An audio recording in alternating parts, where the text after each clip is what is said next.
The absence of robust support from several African states during the Russo-Ukrainian conflict baffles the leaders of Western nations. In contrast to simply bowing to the demands of more strong, rich states, many African nations have emphasized their right to protect their own national interests.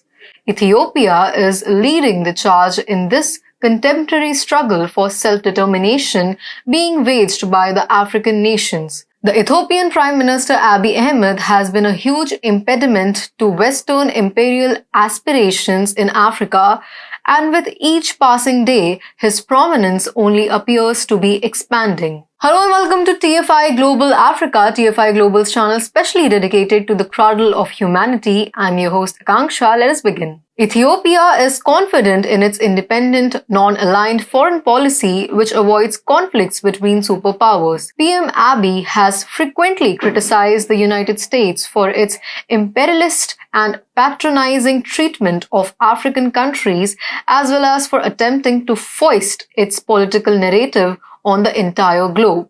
Because of this, the US continues to harass Ethiopia by funding the TPLF as a way to vent its rage. Throughout the conflict, the West, especially the US, has provided the TPLF with political, military, and psychological support. You see, on the pretext of humanitarian concerns, the US is meddling in the country's internal affairs. The growing geopolitical independence of PM Abiy is unsettling to the United States. To be clear, the US intended to engage Addis Ababa in combat in retaliation for Abiy's independent foreign policy and ensuing decision to maintain neutrality in the new Cold War between the ascendant multipolar great powers of China and Russia on the one hand and the declinating unipolarity of America on the other. Ethiopia's failure was intended to serve as a stark message to all other nations in the global south, especially those in Africa, to avoid repeating the same errors.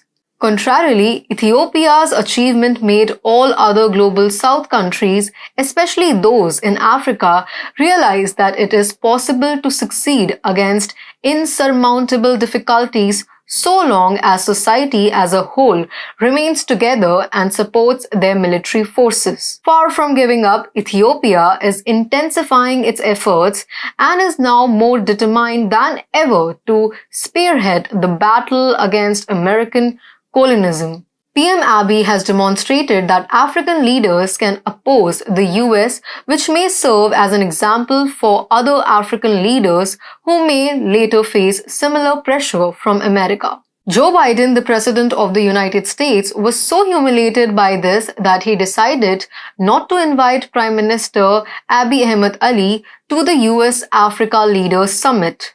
The invitation that the president sent out is extended at the head of state level, a senior Biden administration official told Today News Africa. While the United States may have attempted to do damage control, the reality is that Biden was too terrified to confront Abiy, a leader who dared to challenge the grandeur of the American empire. Biden was caught off guard when the Ethiopian PM landed in Washington, D.C. for the conference. Be clear, while the invitation to Ethiopia was extended to the country's president and head of state, Sahle-Work however, she then passed it to the prime minister, who is the head of government. This was such an embarrassing situation for the US president in front of multiple African heads of state. Make no mistake, Abiy's presence conveyed a loud message that American subversion tactics aren't always effective. By fighting with the right motivation, the Ethiopian government has demonstrated that even the powerful American empire can be dragged to its knees.